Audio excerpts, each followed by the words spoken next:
We're here, 1620 Studios, and I'm introducing my good friend and your host today, Kenny Hurricane Himes. He's like a tornado. In fact, he's the plant medicine guy who's always high. Take it away, Kenny. Thank you very much, Jeremiah G. Righteous. Armstrong, we're the creative director. We got Robin Unger on the show, producing once again back there, directing all those little bitty parts that he does, the sound and the lighting and the color and stuff like that. And we've got Kit Warren, all the man, all the time for many of us trying to grow our set of gonads again. Trying? After so many, yes. We got Kit Warren on the show. So, from 1620 Blanchard Street here, we have a special superstar guest that's going to help us with sex, health, and longevity. It's Dr. David Hepburn, Canadian-born and raised, one of the most famous doctors in the world to celebrities. He charges massive amounts of money for speaking engagements, but he's coming here to do ours for free today because he believes in one thing. This guy has spent how many decades, Dave? Doing what? Cannabis research? Oh, cannabis research. Oh, yeah. Welcome to the show, Dave. Thank you. About one. Himes' hotshot here, Dave Hepburn. So he spent about 1 year, 1 day or something. But in all seriousness, no, Dave, you are one of the top, most researched, most sought-after doctors in the world. You speak to doctors, you speak to dentists, you speak to workplace. We're going to try and get you with the cannabis. On cannabis. On cannabis, absolutely. It has nothing to do with gynecology. No. He doesn't do prostate exams anymore. 30 years of it, you gave that up. Exactly. And a lot of us are disappointed, but you gave it up and went into the cannabis trade. So how did you end up in the cannabis business? We had the guys from Vancouver here last week, and they said the skyline in Vancouver was built on the bud. The bud. Yeah, well, it's I'm probably the last guy that most people would consider would be the kind of person that would be interested in cannabis because my story is one that starts on the other end, which probably gives me more credibility. I am one of the conservatives. I was raised in a Mormon environment, which was great, and I went on a mission for the Mormon Church. I raised my family Mormon, and that's sort of a culture where you eschew all drugs, alcohol, tobacco. I mean, I didn't even know what cannabis was like. More farming, though, and more grassroots, so you're in with the herbs. Yeah, no, certainly the natural products are considered important. Yep. Yeah, and health. So, but as a medication, cannabis was as a substance abuse issue. It was thrown in with all the others, with the heroin and crystal meth. It was a Schedule I substance, of course, in the United States. We've had 70 years of incredible propaganda against it, and stigmas have been formed. And I certainly was guilty of as many have been, of accepting the facts of the stigma, which was that it was the devil's lettuce, and so this is how you sort of grow up believing this. So as a physician, of course, when people would suggest that cannabis was this, that, or the other, it was immediate sort of, I had ideas that were loosely formed and firmly held, and I was sticking to those, and as most physicians do. So I was a conservative guy living in a conservative city, which is Victoria here, which is, and it's conservative because the average age here is about 137 or something like that. Yeah, that's the pediatric cases. And then there was and then I was a conservative profession, which medicine is.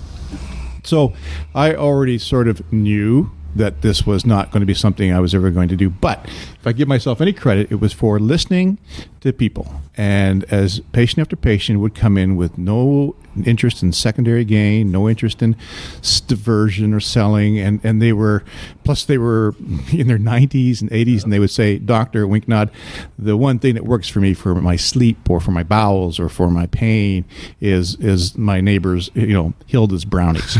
and so after a while, you begin to listen, and I did listen. I listened to them because I believed them, I trusted them, and you began to realize, well, there's more to this than meets the eye, more than this than my previous biases would have said. That sort of dovetailed with a phone call I received from a friend of mine from Ontario, whose mother lived in Victoria, and she had cancer.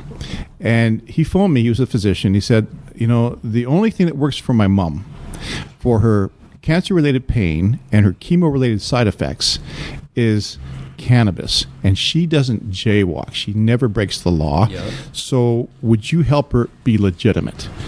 And I used all the excuses the doctors use who don't know. Yeah, I don't know enough about it. I haven't seen the studies. I'm saying I don't want to do the paperwork. All these kind of things. I'm thinking, I really don't want to do much here, but he convinced me. After half an hour, little did I know that phone call would change the direction of my life. Yeah, everything's going off here. So awesome. So little did I realize that phone call, it's pretty timely, would change. In 20 minutes, I had agreed to see his mother and to give her, at that point in 2001, as you know, Canada legalized medical, and so as I began to see her and others of that ilk, who, again, had no other reason to be there than they said, "Doctor, I don't want to get high, I want to get help." And I have read, blah, blah, blah, they said. They knew more about it than I do, as many people who are actively involved in it know more than physicians. And I read an amazing book called Smoke Signals by Martin Lee. And I would highly recommend this for anyone who's interested in the story of cannabis. And as I read this, I got angrier and angrier because not only was it telling me some good science in there, it's for the lay person, but the reason why cannabis was made illegal in North America. And it was all documented with 100 pages of references. And I sat back and became stunned. And then I hosted a radio show called Wisecracks a syndicated show across the country. And I got a phone call from a guy who was in the Air Force, previous Air Force. Previously, he was in the Air Force, the same Air Force. But he was his wife had gotten breast cancer, and she had passed. And his daughter, who was only 20 years of age, now had a brain tumor. Wow. And she had gone on cannabis because she had read how cannabinoids were effective in glioblastoma multiforme, the worst type of brain tumor, which she had. And as this happened, the caller, who's now become a good friend of mine, by the way, because I said to him, this is a pretty powerful call. Let's discuss this after the show. I'll call you back, which I did. And as he explained the fact that she had become an outlier in the whole world of glioblastomas, that she was outliving others who had the regular sort of chemotherapy treatments, that she was, in fact, doing better and better and better. And then, to his dismay, she discontinued cannabis and she passed away at age 21. But he has become subsequently a strong advocate from, again, a very conservative, professional Air Force navigator to now becoming one of the strongest advocates in British Columbia because he has seen it work. He's become a patient advocate. So all these began to conspire and made me realize that, this truly is something gratifying. Yeah. And I could, again, story after story of patient after patient coming in. And as I teach physicians about the use of cannabis, I tell them, it is so tremendously gratifying when a patient comes to you and says, "Thank you for your courage and compassion.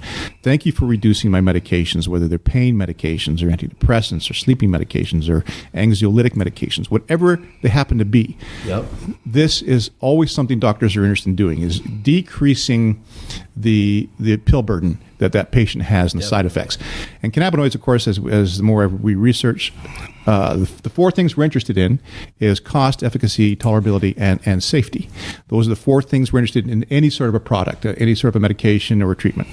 And the safety profile is massive. Cannabis kills nobody. Yep. And that's a very, very deep statement to say, but we can all say this with confidence. It doesn't kill anyone. And the only way that they have been able to kill, they look for what's called the LD50, the lethal dose of any drug, that you take this amount of dosage and you're in trouble.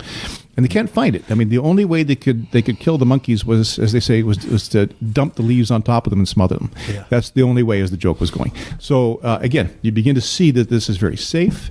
It is effective for some symptoms, for some diseases, in some people. How long did it take you to get rid of the anger that you felt when you were first learning these things? Was it a while, or was it steps of learning more? Is it still there?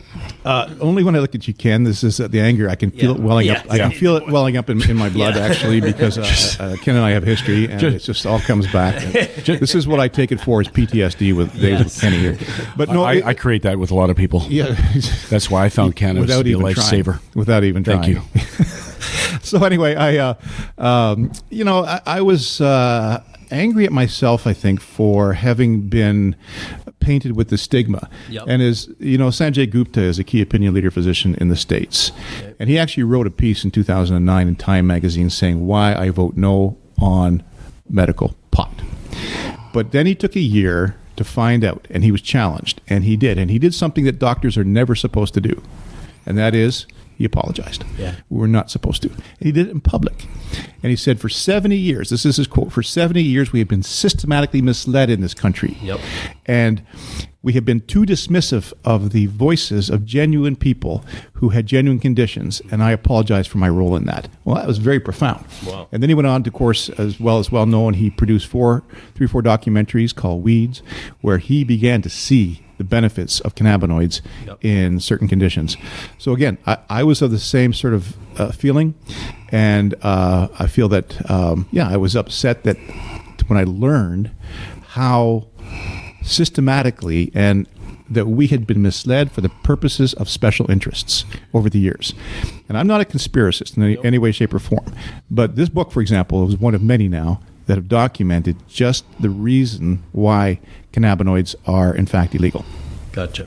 Cannabis is illegal.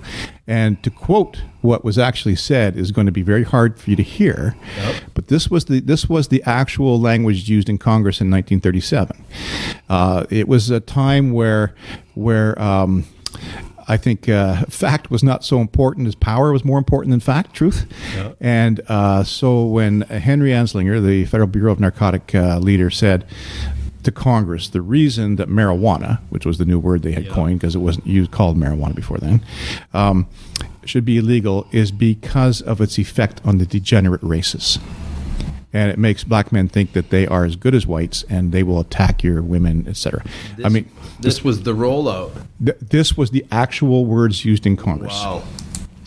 And when it was passed in 2 days in Congress under the term marijuana, and this had been preceded by a very effective Reefer Madness campaign. Yep. And it was that time that they introduced the term marijuana, because cannabis was a much beloved and ballyhooed crop in America. Mm-hmm. It was a cash crop. It was on the 1920 cover of Popular Science. It was a great crop. So had they tried to pass this under cannabis, it likely would not have passed. But they had used this Reefer Madness campaign. They had used the word marijuana / the killer weed of Mexico. It was all based on racism. It was based on greed. It was based on politics. And they passed it in 2 days. And the only people to stand up against that in Congress was the American Medical Association. Wow. Because they knew at that point what it was doing. It was in as much as 20% of medications at one time. Totally. So again. And so this is then factions and groups of plastics and oil coming in to take over the hemp industry. So you can DuPont. Yeah, DuPont on the East Coast and Hearst on the West. These are corporations with no liabilities at that time. It was only to the shareholders. And that practice created a business that overtook with great marketing. And it was. I mean, really, what was happening in government, it was just about as bad as, currently we have that sort of a monstrous infant in the White House right now. Yep. But it was just about as bad because you had Andrew Mellon, who was the actual Secretary of the Treasurer. And he was also the father-in-law of Henry Anslinger, the head of Federal Bureau of Narcotics. You've got this locked down. You got the names of history right on the tip of your tongue here, Dave. I'm actually reading it. I'm reading it on the microphone here. Yeah. Right here. But no, and then furthermore, he was also the one who sold the rights to Standard Oil to DuPont, who were making nylon, which was going to be competed for by hemp. You see, cannabis is a three-pronged product, and it is one of these very rare three-pronged plants. It has medical benefits, it has nutritional benefits, the seeds and oils, and it has industrial benefits through the fiber. And it's the latter, wasn't the medical, it wasn't the nutritional that got it in trouble. It was the industrial promise of hemp that blanketed the whole cannabis plant, got it in trouble because it threatened the livelihoods of prominent industrialists in the United States. And again, that's what makes you angry to realize that after that law was passed in 1937, 2 possessions was a lifetime in jail in Missouri. for just hemp, not For just cannabis. It was all painted with the same brush. Okay, good. Isn't Texas? Are they still not going to jail? And has the biggest builder of jobs in Texas, part of it is prisons, and still in some southern states where cannabis, even a few joints, you could end up in prison. Does that still not exist today?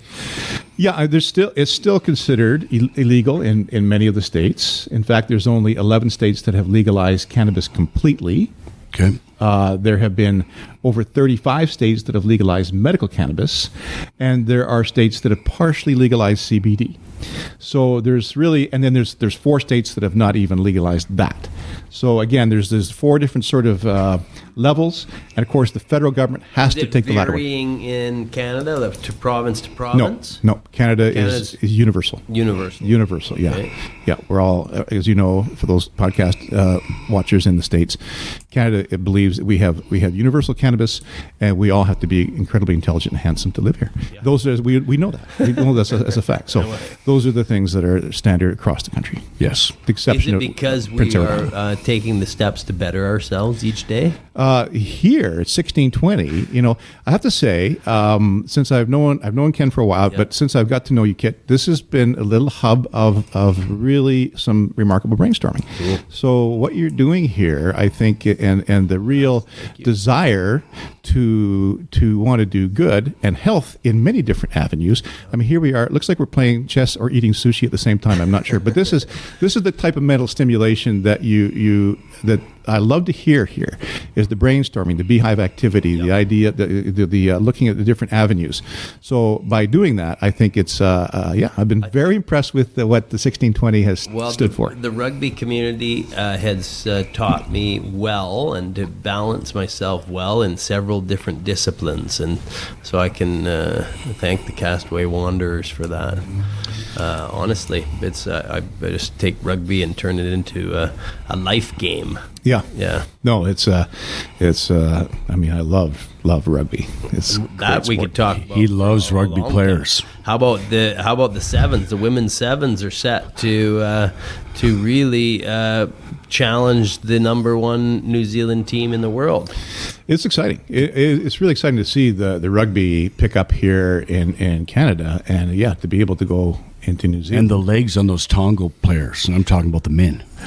Oh, Ken and I were in New Zealand last. I carried his bags over there for him in August, his suitcase, and I'm actually heading back there in March to be as the keynote speaker at the inaugural MedCan 2020. Wow! So this is a global activity, then. This is New Zealand. This is the first medical cannabis conference in New Zealand.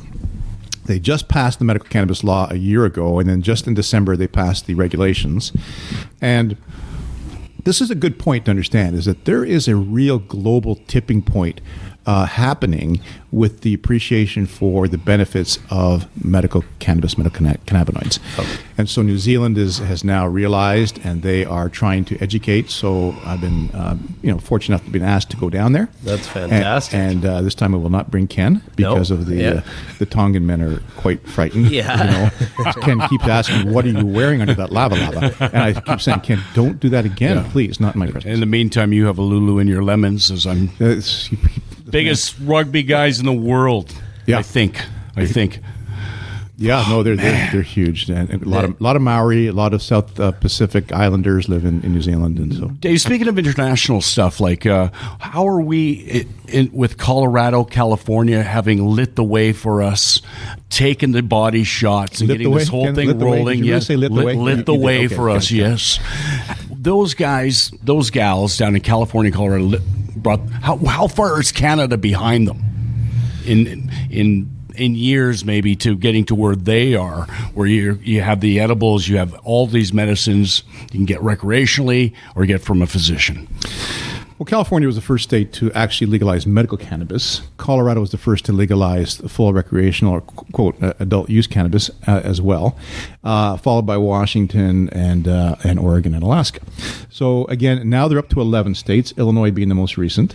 And I think what is interesting is that each state is quite fractured, how each state determines what conditions can be treated and approved for medical cannabis and what are not. Interesting. It's also fractured to the degree of the taxes that is done, the prices, et cetera. So the black market is still alive and well, taxes being the main reason why. Yep.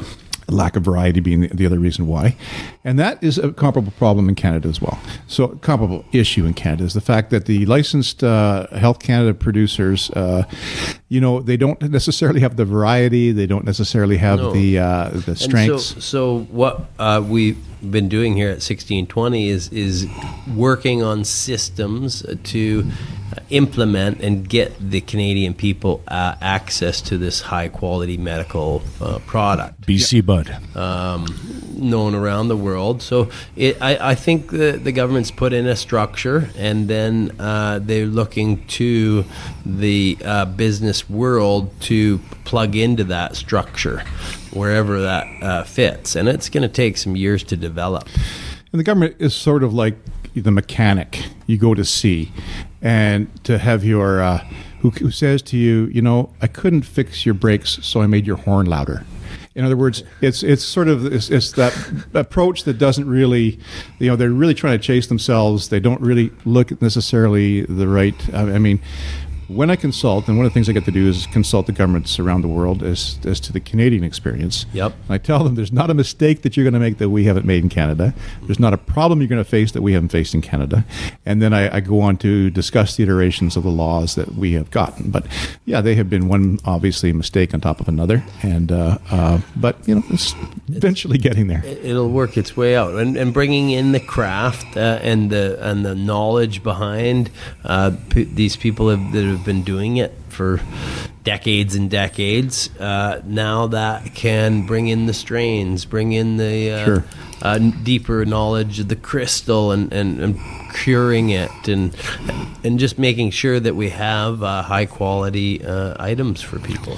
Yeah, and there is that mixing of the tie dyes and the suits and the ties, right? Yep. So there is that culture mixed, and it's hard in the medical world for a doctor to write, okay, I'm going to prescribe you super silver haze Alaska Thunderfuck, and you're going to take this. Can I say that on the podcast? Yeah, okay, of course. That's a fantastic. Super silver haze Alaska Thunderscrew, and prescribe this to you. Smoke this and call me in the morning. This is not something that physicians do, of course, and it's hard for physicians to send somebody in past the an homage to Bob Marley to pick up their medicine. So there's having to be this sort of coming together of cultures, and it's been fun to watch for me. I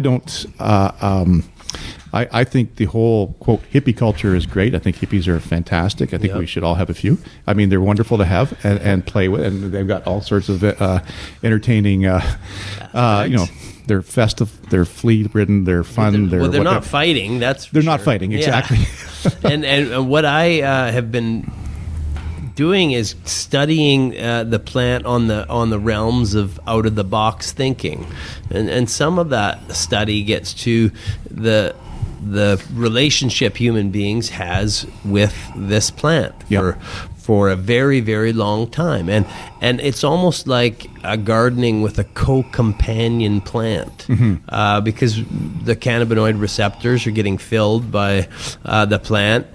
In different lands, that plant was produced a certain way, so that matches up with somebody from that area. Maybe how does that work? It is interesting how we have opiate receptors. Yep. And then there's opium. So, but we didn't create receptors for a plant in our body. This is what Raphael Mutulu, who I had a chance last week to interview for half an hour. So he's considered the grandfather of medical cannabis. He's in his mid-80s. He's still hard at it. And he's in Israel. And I interviewed him we spent I met him a few times, but he's quite the scientist. Yeah. In fact, there's a movie on, I don't know where it is, it's called The Scientist. And it's about Raphael Mutulu, and I would highly suggest that. What is his name again? Raphael Mutulu. He was the fellow who his team of medical scientists not only discovered THC, but they discovered the endocannabinoid system, because he kept saying, okay, I found that we have these receptors in our body. We have THC. There's got to be some reason that we have these receptors that's inherent. Of course, this is where the entire endocannabinoid system was developed in 1988. And over the next 4 years, he discovered not only were the receptors discovered, but he discovered the ligands, anandamide and 2-AG, which are natural cannabinoids.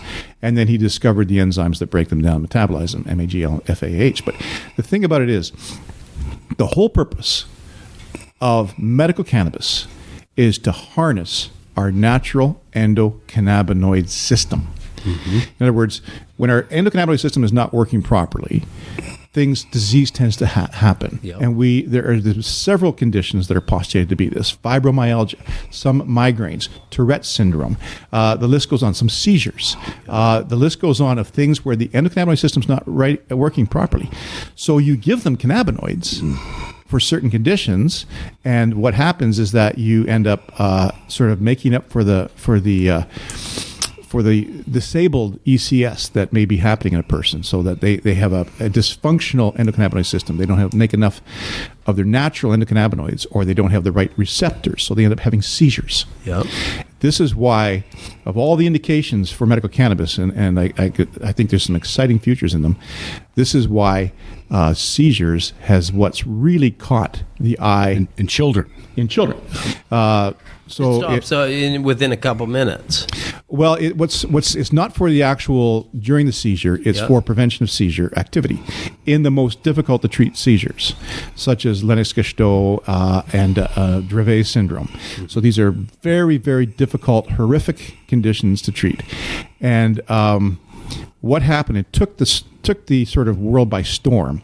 Was in July of 2018, the FDA approved Epidiolex or Epidiolex as a drug in America. It is pure cannabis. It is pure. It's the CBD, but it's purely from the plant. It is not. It is not synthetic. Okay. It is not. Suddenly, it made people realize that. Something's happening there. That there is truly the benefit to this, and its effect on children with these most difficult to treat seizures was, in fact, dramatic enough that the FDA approved the drug, calling it a drug. And what year was that? That was just probably 18 months ago. Oh. And this is to be followed by another drug called Sativex out of England, out of GW Pharma, and the same company. It is THC plus CBD, and it's approved as a drug in many countries, in several countries, including Canada, including Brazil, New Zealand, England, so forth, and about to be in America. So again, this is I believe the thin edge of the wedge to really help people appreciate the effect of the cannabinoids for many, many medical conditions. So, David, how do we get the message out? There's graveyards full of people that never got the cannabis or had that opportunity. We're just getting this information from one of the top doctors, researchers in the world now. What can we do as a community to help our people? And I think KIT's doing that now here at 1620. Are we doing a good enough job, or is there a lot of work out there ahead of us? Or do we need to get more products out now? Education's everything, right? Okay. I mean, is not ultimately the cure to most problems in the world? Is if people become more educated, whether it's women's rights in Africa, whether it's whatever it is, education is education. The more people learn the difference from truth and belief, because too many people believe that what they think is true, and they don't have the mental flexibility to be able to learn new things and learn new truths, which is why science is so powerful, because science makes mistakes, and then gets it right along the way, and this is how they operate. And as we learn the more facts, that needs to get out to people. And of course, education is, in fact, I think number one. Yeah. So anything that's truly the best thing you can do is look for those opportunities to educate. Okay. Yeah, for sure. We're on it. With our Real Heal cream, we have been educating people since 2014 with samples. So actually just, you got a pain in your wrist? Here, put this on. And that's how we've, instead of having the same old, I've never tried cannabis, so I don't want cannabis. I brought it to my family, and they were all like, they were still stuck on the stigma. Yeah. But as soon as the product works and takes away that pain, then now it's a new belief because they've experienced it. I have to tell you a story here. Yeah. That same vein. There was a friend of mine who is a quality control head of quality control for a major company licensed producer in Canada, and I was speaking at a conference in Toronto, and she came and she said, "Look, there's these creams being sold. I would like to get one for my mother who's got a really bad wrist." So she went and got a topical cream, and her mother, and brought it to her mother.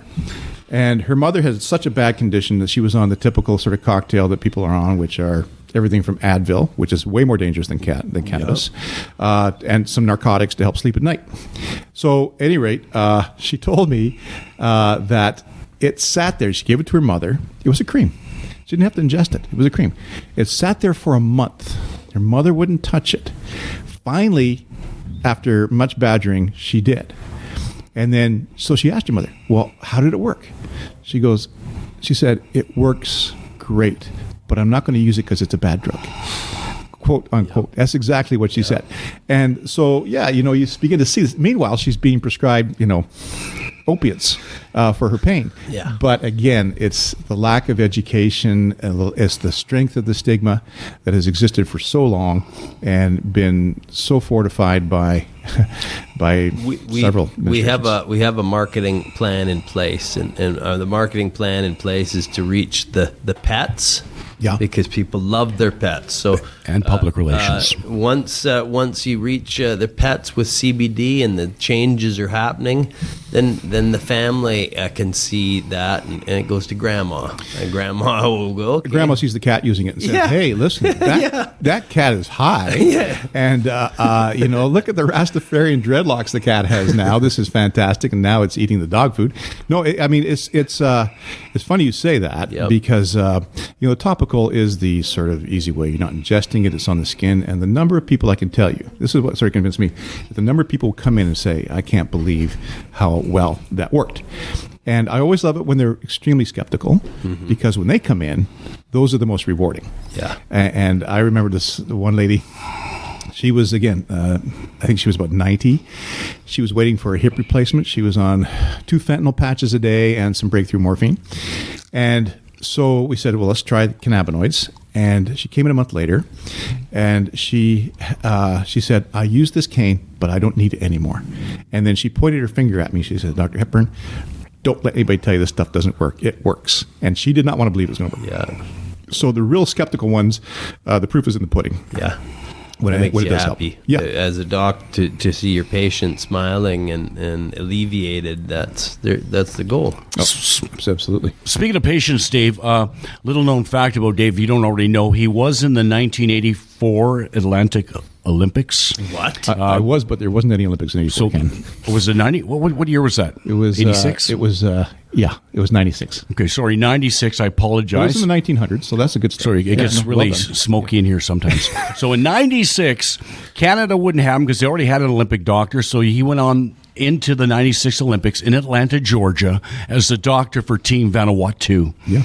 And you're with one of the best runners in the world, Mary Estelle. You remember that story? Yes, absolutely. So he walks in with 2 other athletes, just bare bones, and they're heading out there, and Dave's got with the flag and stuff. And so he did this. So Dave also was a professional hockey player doctor, a physician for players that play in the NHL, correct? I was a professional player. Yeah. But I decided to quit that and go into medicine. This guy's a great hockey player. Yeah. And his son's a great hockey player, doctor too. And his other son's a hockey player, a bit of a tough guy.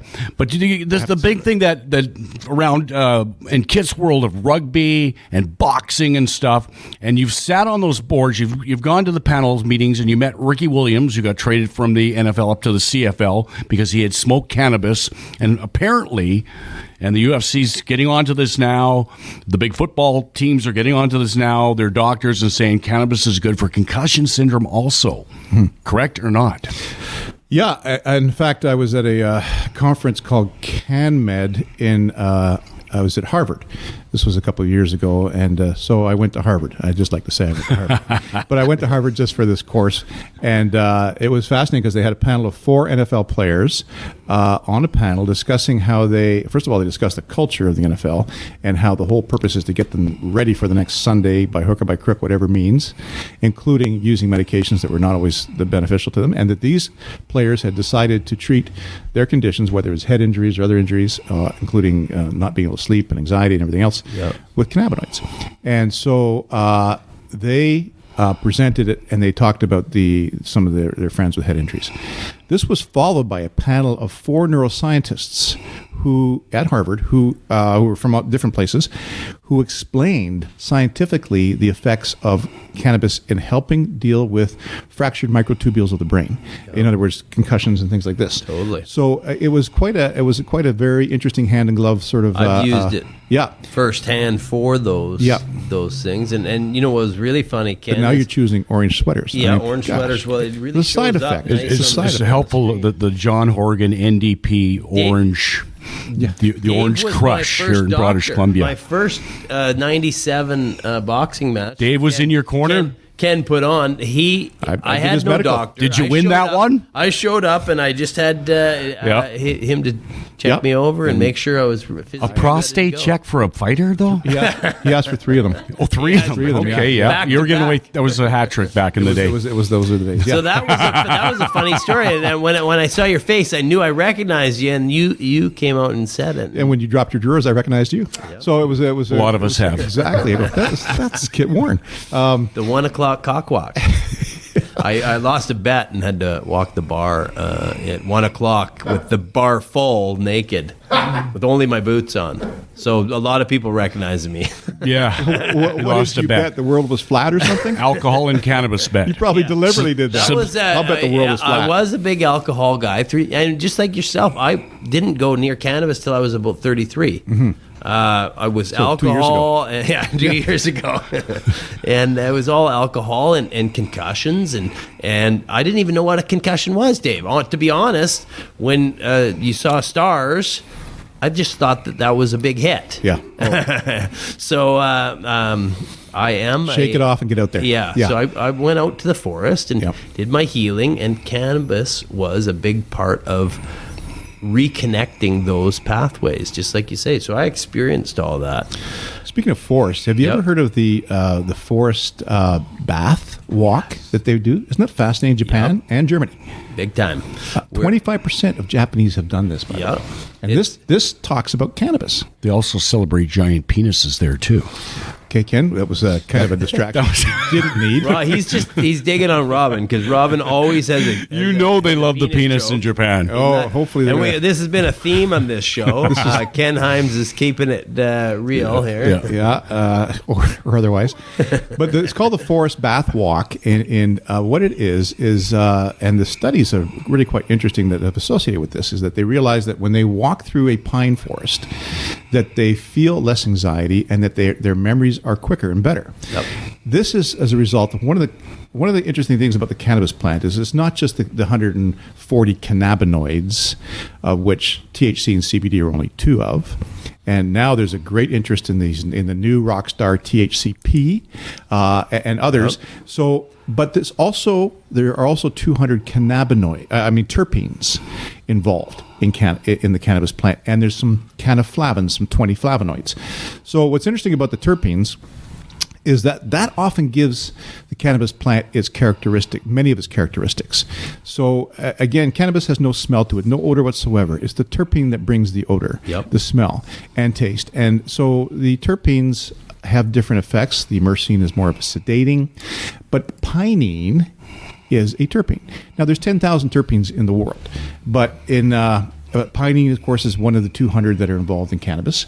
And certainly this forest bath walk, they did studies on not just anxiety-related tests. They took 2 groups of people. One spent 2 days, not the whole 2 days in the forest, but just walking through the forest, and then everything they ate subsequent was exactly the same as the other group who spent the 2 days in the city. So after the 2 days, they measured what's called the NK cells, which is an immune system cell, and they found that those who had spent the 2 days on and off in the forest had significantly better immune system already. Yep. And they scored better on all anxiety-related tests, and they felt that their memories were sharper. Totally. So, I mean, so there is something to all of this. 5 senses. You got the sights of the bark and the trees and the colors. You've got the oxygen from those trees. You've got the terpenes and smells. You've got the songbirds and the stimulation of your hearing. And then you've got the exercise of getting out there. And if you can, you have a sixth sense, which is Yeah. breathing heavily into a microphone like you're snoring while the podcast is going on. Sorry So, about I that, mean, guys. got that Narcolepsy. That's coming hard through this ear here. I can barely hear you. I can just hear over there. So so that's the sixth sense. Well, I was excited when you said rock stars. There's rock stars in the terpene World? What are the new rock stars that came up that can help people? Well, no, the rock star I was talking about was actually a cannabinoid, THCP. Yes, please. Which has a... Let's revisit that. Yeah, so it's... we haven't visited it yet, so how do we revisit it? Well, we're going to revisit because You've we're never going even seen it. You never visit. We're going to modify what you said. We're going THCP's been sitting there by itself. You never go by and say hello.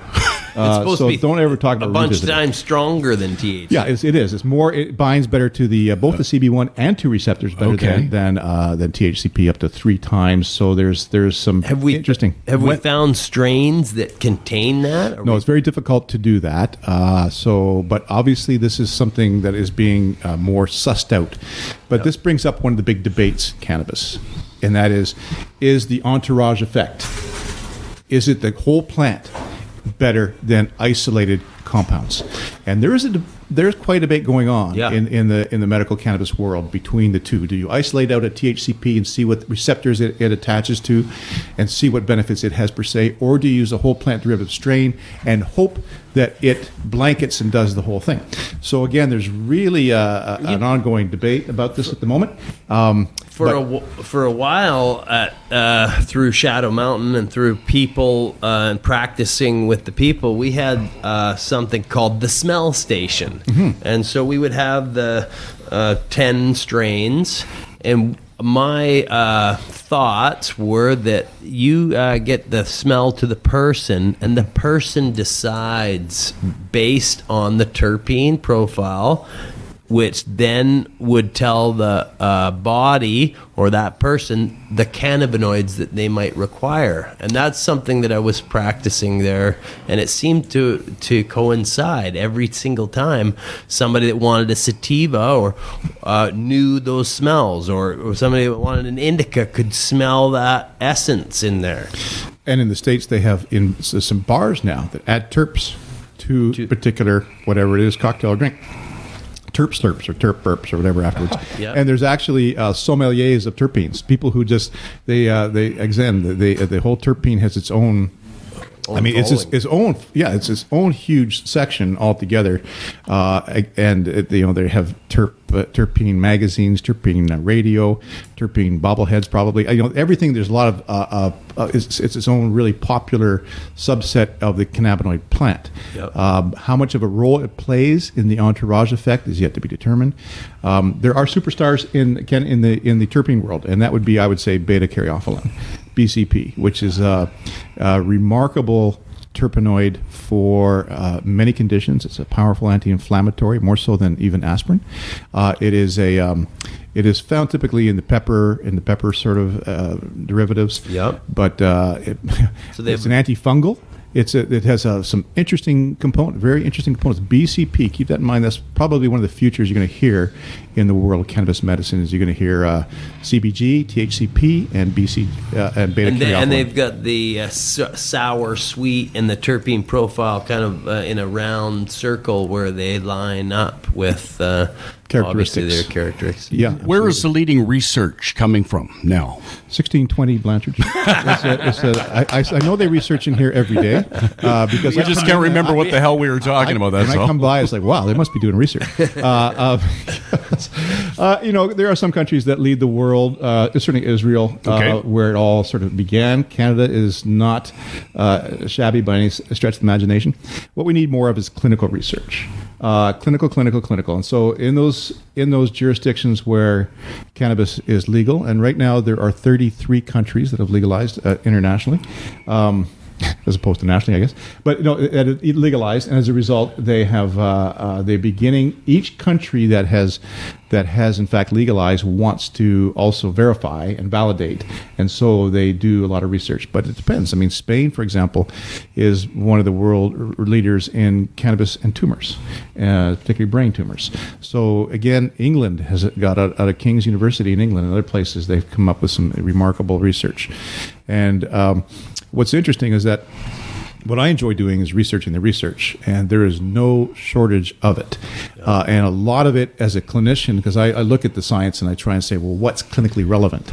And I attend what's called ICRS, which this past year was in Washington, D.C., and it is a discussion, and then it is for 4 days, scientists from across the world who do research coming in and presenting in every 15 minutes the basics of their research in many different accents, and this goes on for 8 hours a day for 4 days, and you walk out of there and it's way over my head. I mean, it's like lab rats talking. You have the particular and partial agonist of a CB2 receptor in the peripheral of the thing. I can tell you the topics. Actually, so they dive right into the subject matter that they're specializing in. It is, and you shake your head. You go, I mean, this is just the syllabus here, and I mean, some of the things. Localization of endocannabinoid synthesizing enzyme NAP/PLD during cerebellar development. I mean, a lot of this just goes way over my head, as it does other clinicians. So we go there as doctors and we walk out feeling so stupid. But that being said, there's a couple of take-home messages, and one is the fact that, you know what, there's a lot of research going on. There's a lot brighter people than me who are working on various aspects, and my goodness, there is... these are coming It's from... infinite in all directions. What I've seen is that now terpenes, Judging by- cannabinoids are growing. They think that there's actually might be more cannabinoids. Just by your latest book here, Dave, or one of your latest books here, there are lots of people that are a lot smarter than you are. He says it right here in his I do say that? greatest selling book here. The doctor is The insane. Comedy Doctor. No. Patch Adams of Canada, ladies and gentlemen. Go ahead, Kit. Sorry about Ken is that. one of those guys that makes you feel good about yourself. You know, I do. just Yeah. come I mentally masturbate people. The Hollywood hype man. I want love and peace in this world, man. I come from the alcoholic days, and we were drinking and stuff. And in fact, I'd like to have a television show, Dave. We're going to go to one of the parking lots. We're going to put some cones down. We're going to get 2 vehicles. Didn't Dave get you off alcohol? Well, Kit Warren and the 1620 There and was the a team staff of got me guys. off It was a alcohol team. too, because he's a doctor and he's like, softy-tofty kind of biology guy, and he doesn't know what real drinking problems are. He's seen it from the outside, but I had to get around other people that go, "This is what you're feeling." Ken has a bull mastiff at home, a big dog. And I keep saying, Ken, Lot of spit. how do you think that dog one day is going to, you're not going to wake up in the morning and it'll be sitting there and it'll be licking at your bodily fluids if you lay there for 3 days because you drunk yourself to death. Well, that's scary. No, because I wear peanut butter for perfume and cologne, so he would lick me anyways. So, Ken, here's one to comment on. Molecular and pharmacological evidence for the sodium-calcium exchanger 1-MNXC1 as a mediator of CBD and KLS 13019 applied protection against paclitaxel-induced toxicity in dorsal ganglion cultures. Dorsal raccoons? Dorsal root ganglion cultures. That is the name of one of the talks. That's just the title. Yeah. So I mean, again, I feel so stupid on these things. Yeah. Because I'm used to checking hemorrhoids, right? Yep. And so it's not the same thing. Hemorrhoidal Hepburn, they called him back in high school. That was my nickname. Yeah. Anyway, it was so. Again, it is trying to take the science, 2 different sciences. One is of the cannabis system, Yep. the plant, the phytocannabinoids, the exogenous cannabinoids, and one is of the endocannabinoids, what exists in your body, what the receptors are doing, what the enzymes are doing, what the actual ligands are doing, and how they interact, and what is it that we target to help prevent disease. And this is the fascinating research. So I would say half of ICRS is the endocannabinoid and half is the phytocannabinoid system. And it is amazing to be able to come out of there just completely stunned and mind-boggled every year. So this is a group of people that are working on this in the amount of how much? Like is it everywhere around All over the the world. world? All over the So world, all yeah. over the world you see these researchers changes come from and all over the world. researchers Yeah. coming in. Yeah. So this is a universities and research institutions from labs across the world, and they come, and if they're able to get into ICRS, if they're allowed in, they usually This is going to be a lot of healing for the global sick people or people with unclear vibrations, so to speak. You mean as a sort of a Disease. A disease, yeah. I mean, disease is just that, ill at ease. So if you're not feeling good, you're diseased. So good vibrations. Yeah. I don't sing that much, but Beach Boys was one of my favorites, and I go back to this all the time. They weren't favorite enough. Still haven't got the tune. David, because we get carried away at 1620, we get carried about the health of this plant and stuff. There are some conditions, the developing brain, the boys that get schizophrenia and they smoke a little bit. We have to. I think on girls and others as well. Of course, and we have to. That's rubbing on Particularly girls. Yeah. Okay. So we have Most to. ones I've dated. We'd have to identify with that. It's not the cure-all for everything. It might be in the future as the research comes out, but right now there are certain things that have to be watched. Yeah, I think that with any sort of, again, I respect it as a medicine, and as a medicine has its indications, side effects, and contraindications. So who is it that I don't give it to? Well, everything is risk-benefit ratio. So if you're a 3-year-old or a 4-year-old with 200 seizures a day, and I would highly recommend the listeners to go to Kyla'sQuest.com. This is a little girl. She was 4 years of age in British Columbia, up in Summerland. 200 seizures a day. Grandfather RCMP. On all the anti-seizure medications, anti-epileptics, and again, it was just continuing to deteriorate. 200 seizures a day to zero. Wow. With the use of CBD. And her grandfather went from... That's a life back. That is dramatic. That's what actually convinced Sanjay Gupta as he met Charlotte Figge. Same sort of thing. Suddenly, this is mind-boggling. Anyways, the grandfather has now, and they have now become amongst the strongest advocates. So they asked me to come up to, I heard the grandmother speak at a conference. I told her it was the most genuine talk I'd heard in a long time. Because she just told her experience, which was, again, skeptical initially, but then when she saw the response of her granddaughter, Kyla, from 200 seizures to nothing on a CBD product, she was stunned. The whole family was stunned. And so I told her, listen, I thought that was a beautiful talk. If there's anything I can ever do to help you. So a month later, she phoned up and said, there is something you can do. A lot of people, my friends, don't really understand how cannabinoids work. Could you come to Penticton and talk to them? So I said, I would be honored. So I went up to Penticton. Cool. And it wasn't just a few friends. It was the whole convention center filled with over 350 people that had listened to the RCMP guy who had put many of them in jail previously, and now had organized this. And again, it was a great learning effort. But back to your question, Ken, about contraindications. I mean, who do you give it to? Who do you not give it to? Pregnancy is still a no-no. Okay, so there's reports both ways. I am still hesitant to want to give it to pregnant people because the endocannabinoid system begins at about 17 weeks in utero. So as the fetus is developing, suddenly it starts. Then it begins to develop the receptors, the CB1 and 2 receptors, the enzymes, the ligands. And if you start throwing plant medicine, exogenous cannabinoids on top of you already trying to make your own, you can affect how that brain is going to make its own cannabinoid system, endocannabinoid system.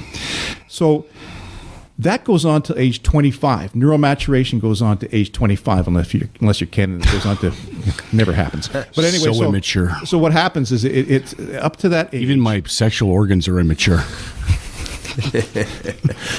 We got to unplug that mic. I'm just wondering. I hope there's no graphics associated with this podcast. Anyway, there's no. Anyway, so so neuromaturation has to occur again because the last thing that matures in the brain is, in fact, the executive portion of the brain, and this is the impulse control. There's a lot of decisions made. These controls has quite an intricate relationship with the the sort of reptile portion of the brain, the reptilian portion, and the fight or flight portion. Yep. And if that's ill-adjusted, then there can be problems. So I am still opposed to the use of cannabinoids in a brain that has not been appropriately matured. Which makes sense. What I think is you're doing common sense practices that are going to ensure safety, and those are some of your things that you are mandated by. Absolutely, but I want to point out one thing, and Ken mentioned schizophrenia. Cannabis has never been shown to cause schizophrenia. Never. Would it be a moldy cannabis? Get cannabis on the street that it has not appropriate? No cannabis has ever been shown to cause schizophrenia. Okay. What it has done, and yet so there's a study that shows that youth who have taken cannabis have twice the incidence of schizophrenia as youth who haven't. Well, that makes everybody think, well, it must cause schizophrenia. But other research has shown that countries where there is no cannabis use, none whatsoever, has the same incidence of schizophrenia as countries where there's up to 20% of youth who use it. So why is that happening? Well, it's more, I think that the best metaphor I like is the fact is that if you have a fire and you just sort of light up, you have embers. But no, if you pour gasoline on a bunch of sticks, we'll explain it right. If you pour gasoline on a bunch of sticks, nothing's going to happen. Yep. If there is an underlying ember, however, in a different fire sticks, and you pour gasoline on that, it is going to exacerbate it and blow it up. Mm-hmm. So it may be not causative, but it may be indicative of the fact that there's an underlying condition that it brings on prematurely. Yep. Already there genetically, already there in other reasons. So that kind of explains ultimately, kind of sort of allows those studies to come together and understand why it is that you can see these results. But it has never been shown to cause schizophrenia, ever.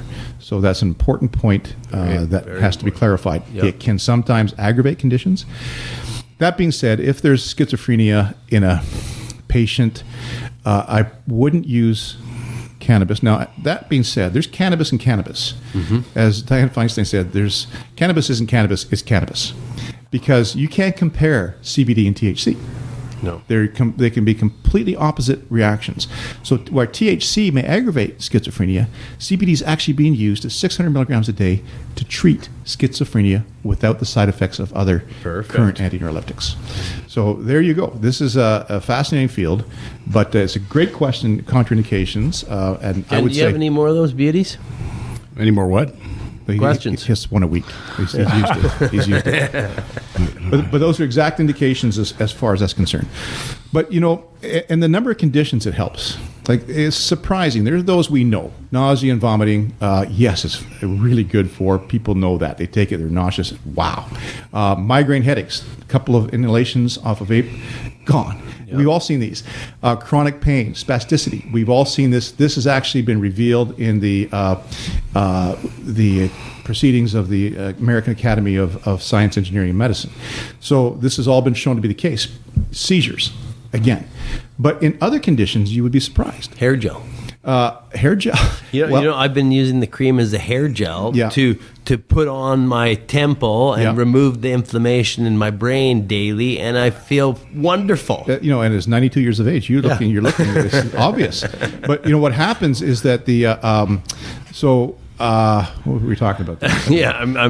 Other conditions. So believe it or not, people would think asthma, right? Nah, can't be. No, it actually helps asthma.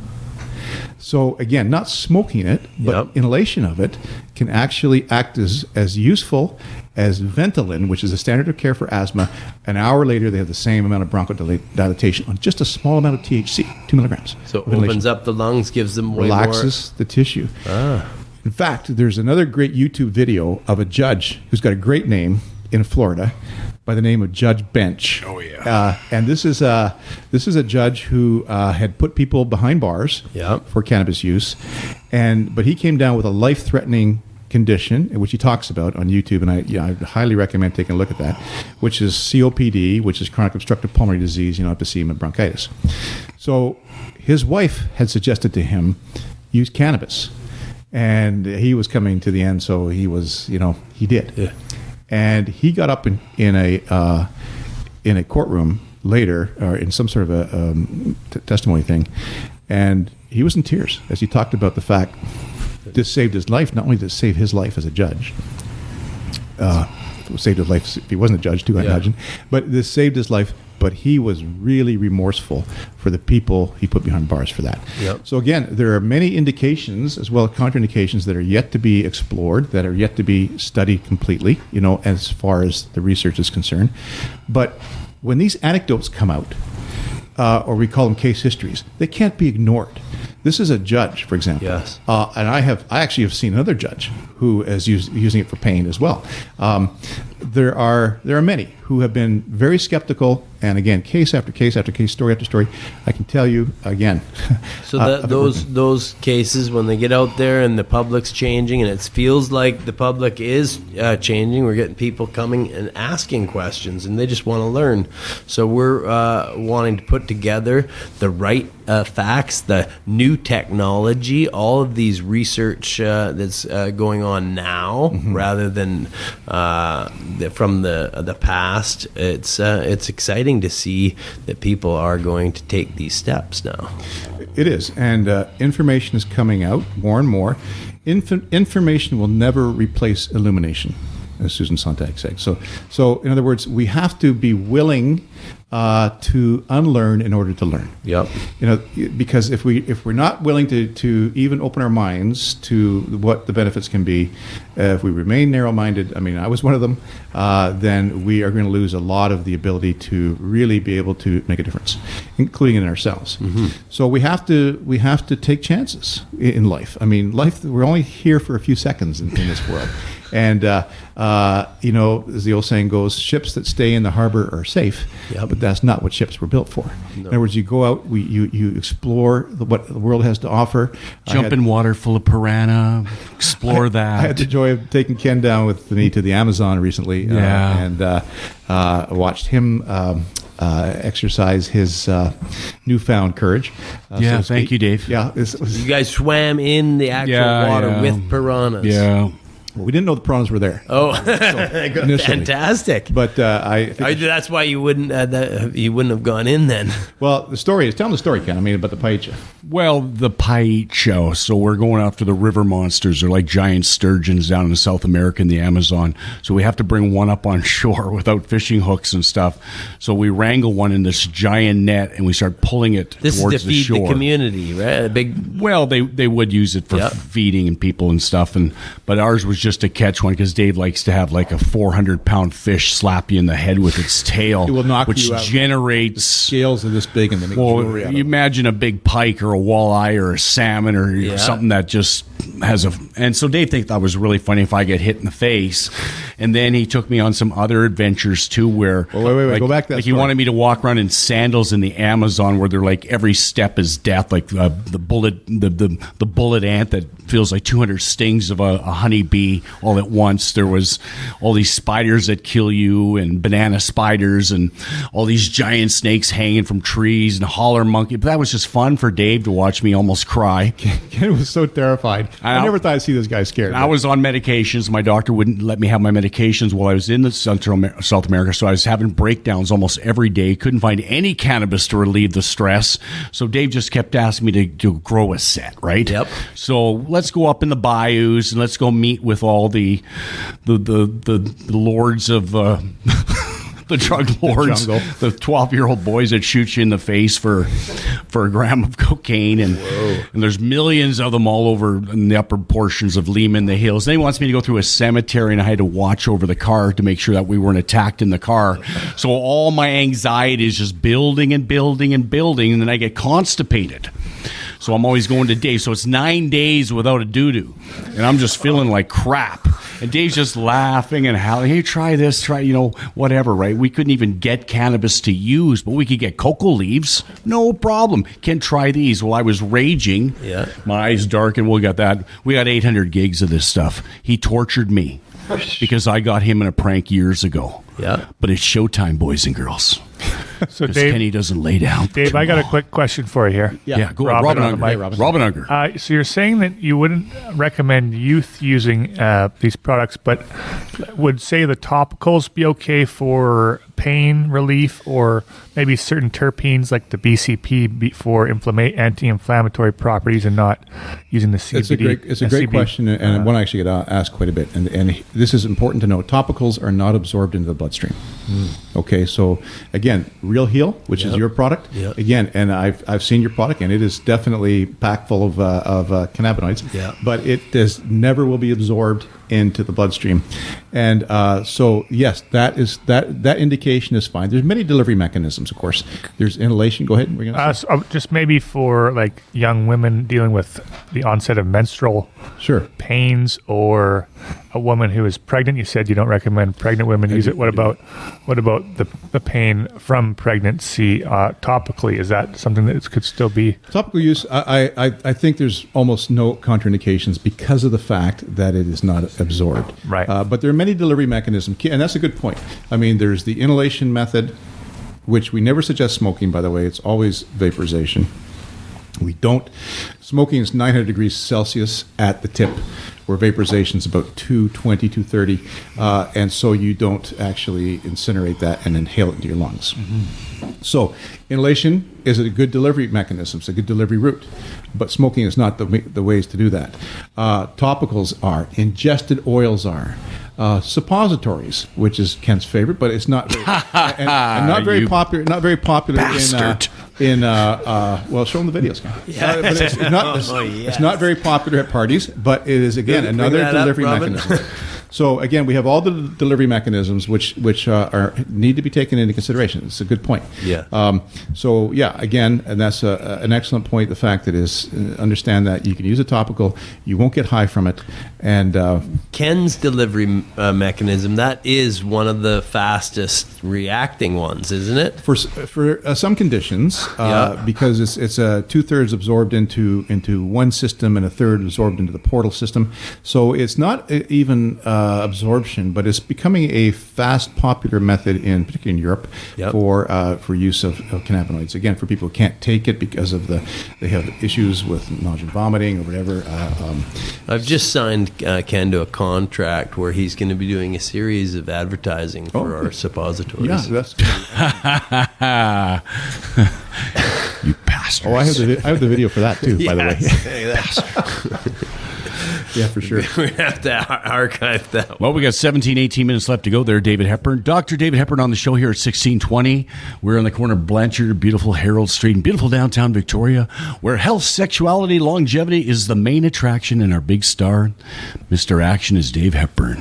Blanchard and Fisgard, by the way? I think we moved recently. Well, I think we should maybe dive into some of the things you do for fun. Like you're doing some sport, you're doing some... What are you doing for your breath work and all of the stuff? I take mints for my breath. Mints. Thanks for asking. But that's one of the best things I do.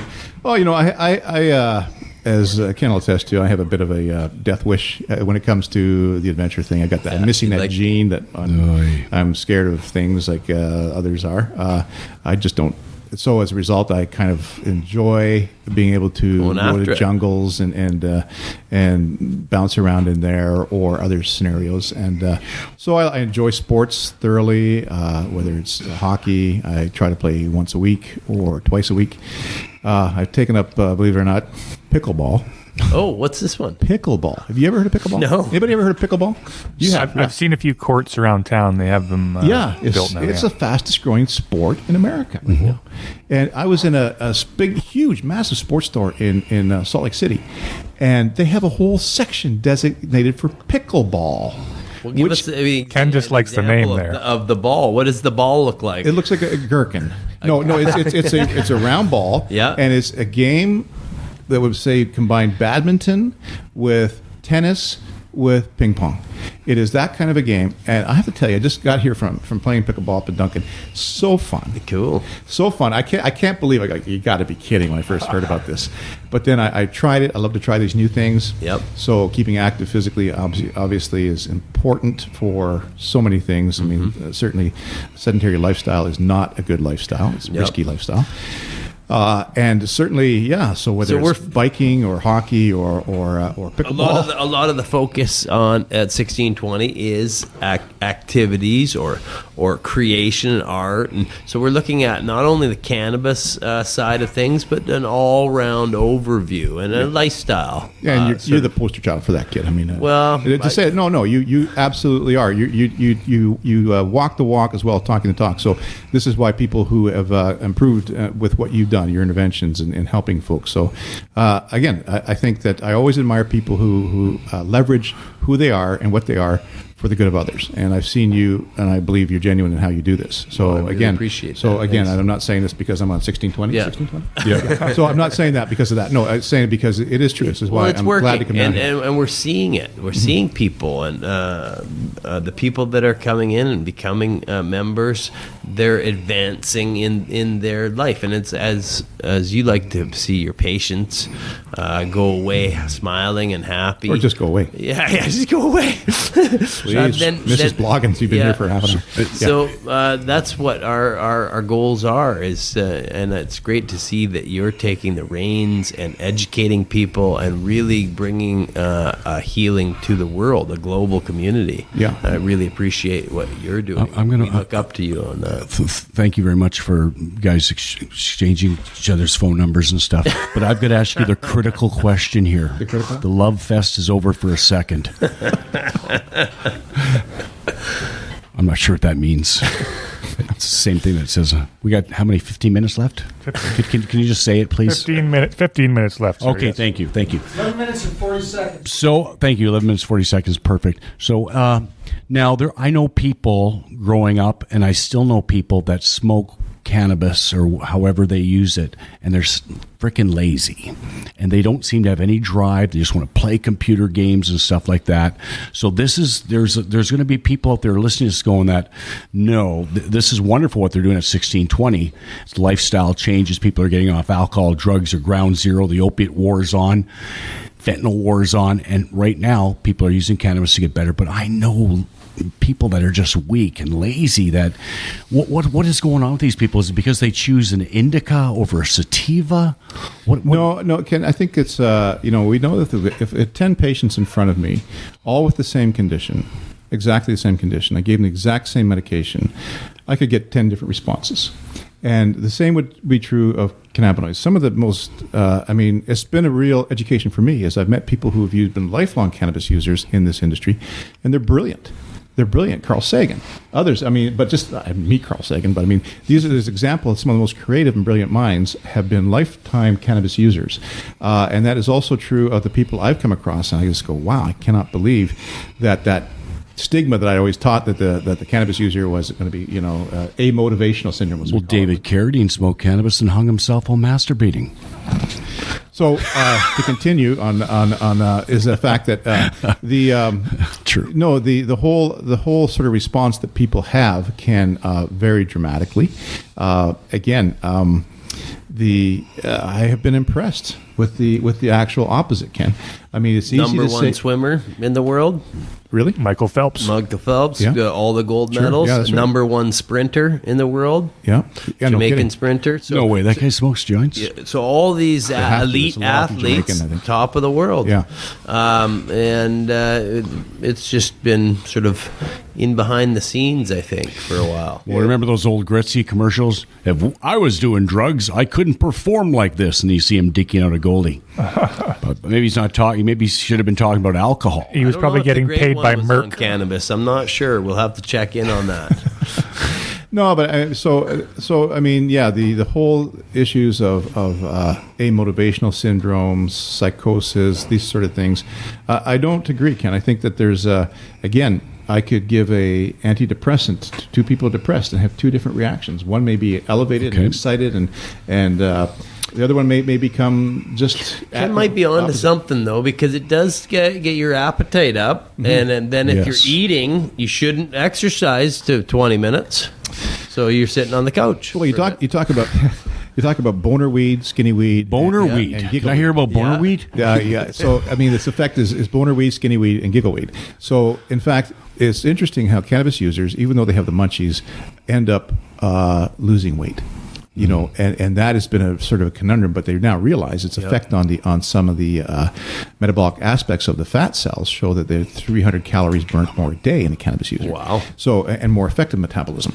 So, in fact, there are these sort of dichotomy, and it's important to realize this. So, THC.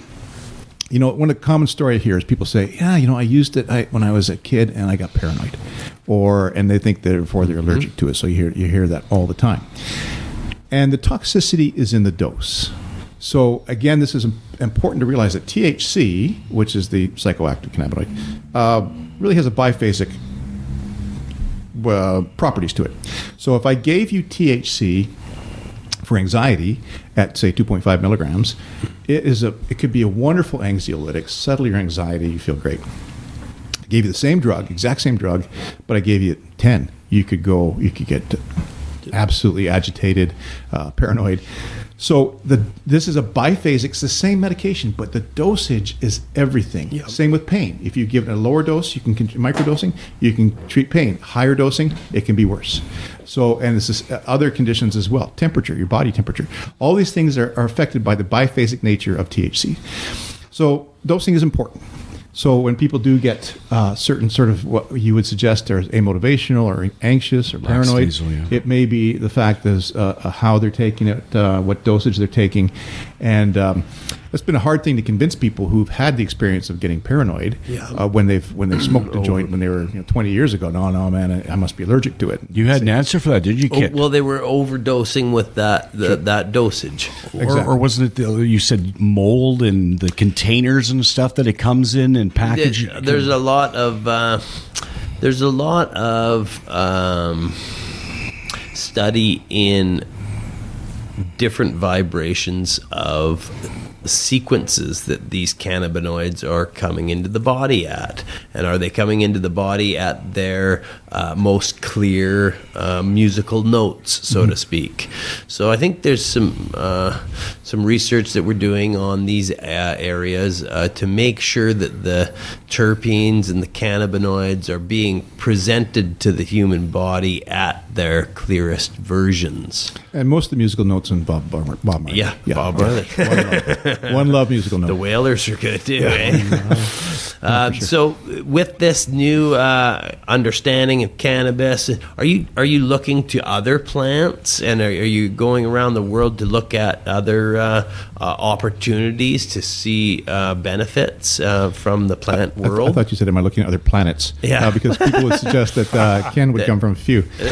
No, I mean, ethnobotanical pharmacopoeia, the whole bioprospecting angles of what exists. I mean, one of the reasons down the Amazon is I feel personally very attached in a way that I would love to see it protected the way it's not being protected. When you see the deforestation happening there and smell the acrid smoke and realize that it's just it truly is happening, that there's no political will to stop the deforestation.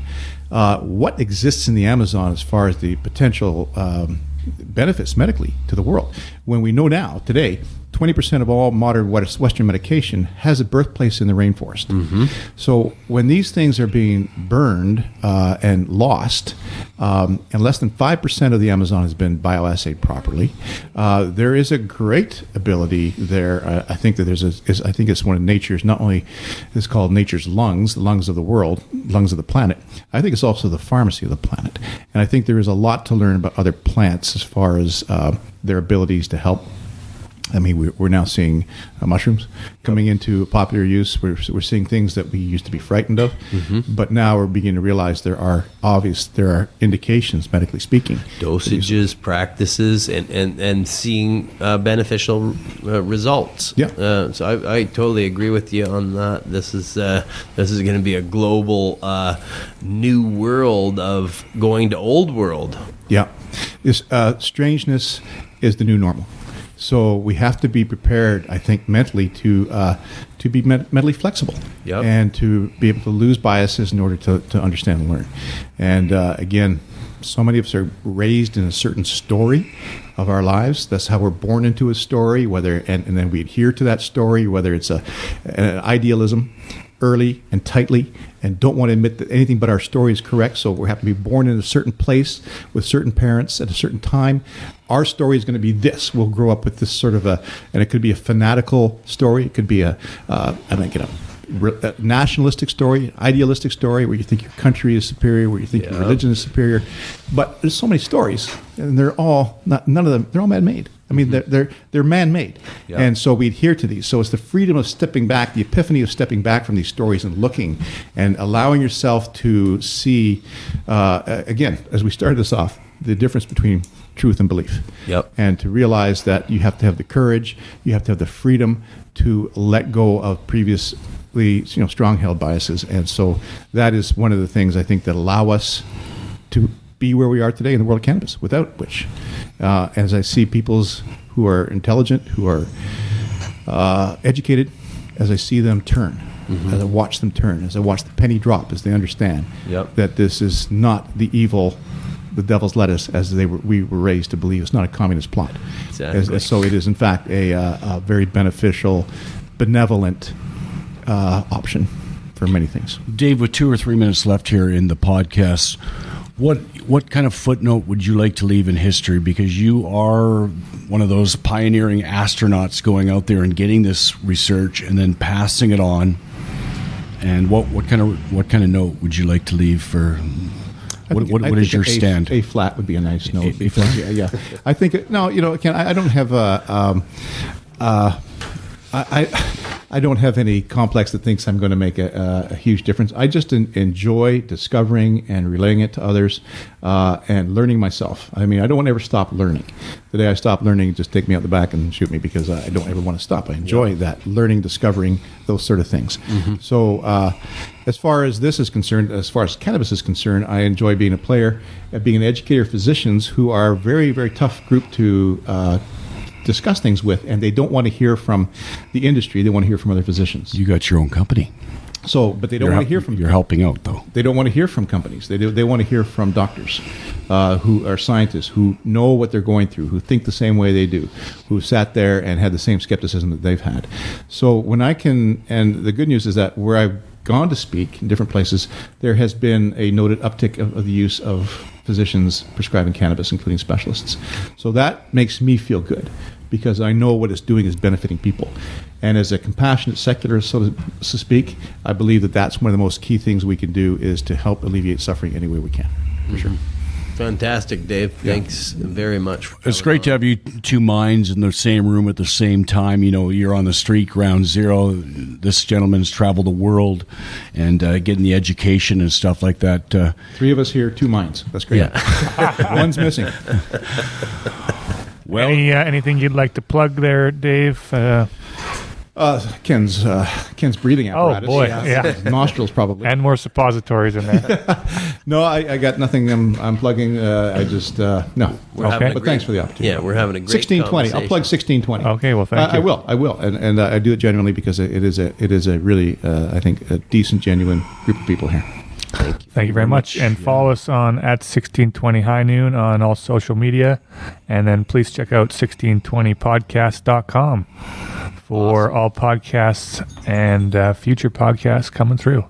Once again, from 1620 Blanchard, thank you so much for being here on the show today. Everybody, get out there and do what you can to save the planet. I'm Ken Hollywood Himes. Goodbye, everyone. Signing off. Well done.